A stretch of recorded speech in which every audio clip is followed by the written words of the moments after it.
All my life, I want to be best fighter in the world. This is my dream. I want to be greatest in this game. Yes, he's the best lightweight fighter that the sport's ever seen. He defended the belt 4 times, but he's moving on to fresh pastures and he's going after Jack Della Maddalena. Now, the story is, of course, he wanted to be a 2-weight division champion. What I'm saying here is that this isn't a given for Islam Makhachev. This is a real fight, a real test. They make decision to move up because now they have new champion, a very good fighter, Jack Della Maddalena, and his fight make me training every day, make me wake up. Jack Della Maddalena is a very exciting fighter. He's a tremendous striker, and he really does have all the skills in the world. You got the jump from hook or crook on Leon. You're goddamn right he should be fighting for the world championship.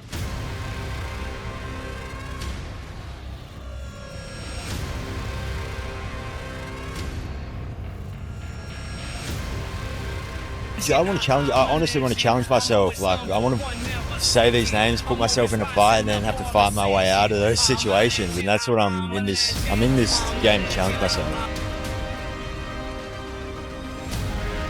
Yeah, I think he hasn't fought someone like me. I fought people like him my whole career. He's never fought someone like me. Oh, he got rolled out of it. He rolled out of it. Beautiful job by Jack. In the body. Ready for Della Maddalena. Cuban turn. Oh, Bird's coming up and now elbows. Della Maddalena can smell the finish. Oh, my goodness. Burns trying to survive the final minute plus. That's it. 17 in a row for Jack Della Maddalena. Welcome to the top 5.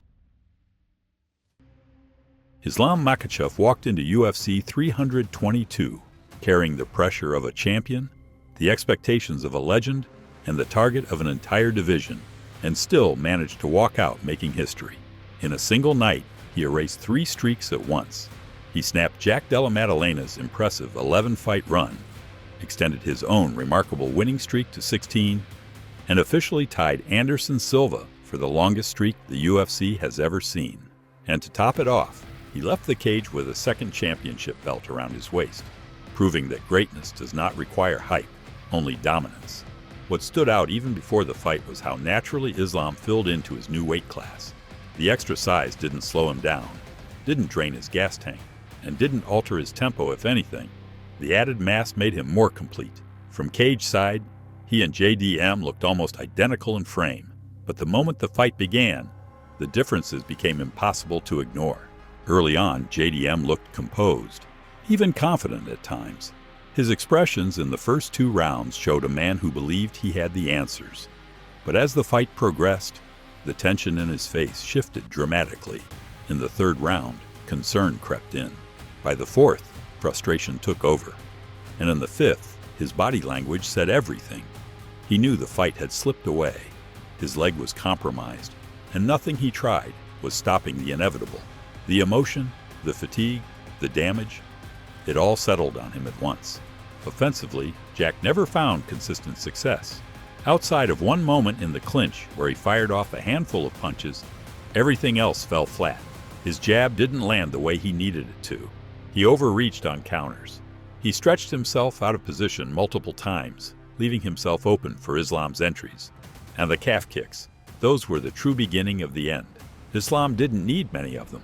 Around 10 well-placed kicks were enough to shut down JDM's stance, rob him of explosiveness, and destroy his ability to defend level changes. It was one of the cleanest, most efficient game plans you'll ever see in a championship fight. No unnecessary risk, no wasted movement.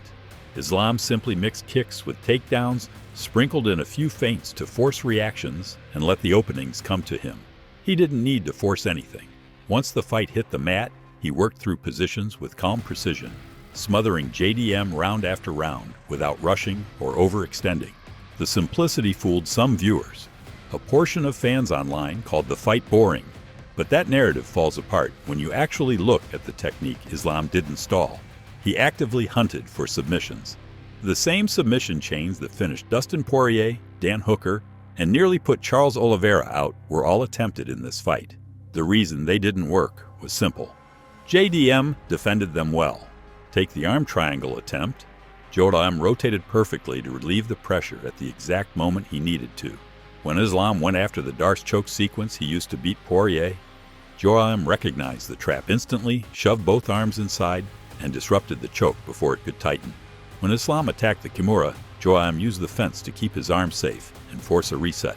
So yes, the fight was one-sided, but it wasn't because Islam chose to sit on top. It was because JDM was good enough to survive, but not good enough to escape. The grappling exchanges were extremely high level. There was a moment where both fighters were controlling each other's wrists. Islam broke the grip with a sharp pull, swung his arm across like a short hook, and threatened multiple submission routes from that single motion. Yet JDM countered with a perfectly timed rotation, using the angle to disrupt the attack. In another sequence, JDM tried to build up from bottom by kicking at Islam's legs, but Islam immediately countered into a deeper Darce attempt. This one was dangerously close. He had the angle, the grip, and the leverage. But JDM slipped the leg hook and rolled free in the final second. Even when JDM created scrambles, Islam was always a step ahead. When Jack tried to work to the fence and climb up, Islam broke his posts every time one hand on the mat. Islam folded it. JDM tried to rise again. Islam secured 2-on-1 control and shut it down. When JDM attempted a slick switch into a Kimura to create space, Islam stayed composed, absorbed the momentum, and regained control inside the guard. The takedown sequences were even more impressive. JDM tried using the same throw he used successfully against Gilbert Burns, kicking across the hips while using the whizzer to flip his opponent over. But Islam adjusted midair, planted his foot, kept his grip, and reversed the entire position in one smooth motion. That kind of mid-air adjustment is something only a handful of fighters can do. And then there was the late third round sequence. JDM tried to drive forward for a last-second takedown. Islam grabbed the headlock, switched to the whizzer, planted his hand, kicked upward, rotated his body, and flipped JDM clean over, landing directly in top control as the horn sounded. That one moment alone showed the difference in grappling IQ. Islam blended his striking and wrestling masterfully. A few jabs, a couple of feints, all he needed to make JDM flinch. And every time Jack leaned back or shelled up, the takedown window opened. Single legs, doubles, leg traps, ankle picks, they all came effortlessly. Once the leg kicks forced JDM to switch stances, his weakened rear leg made defending takedowns almost impossible. What made this performance so remarkable was how little Islam needed to do to dominate.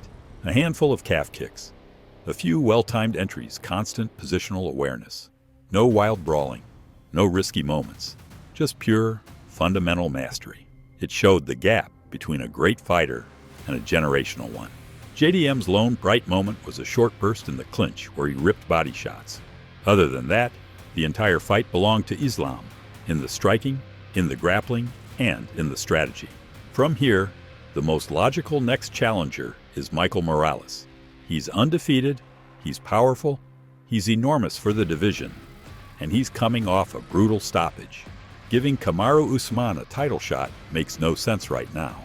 Morales earned his spot by finishing Brady in the first round, while Usman edged out a decision against Buckley. A matchup between Islam and Morales would be a true test of strength, size, and technique, the kind of fight that answers new questions about Islam's reign at welterweight. As for JDM, matchups against Kamaru Usman or Carlos Prates are the most reasonable. Both fights would force him to address his weaknesses and show how he rebounds after such a lopsided loss. Thanks for watching. Make sure to like, subscribe, hit the bell, and stay tuned for more breakdowns coming soon.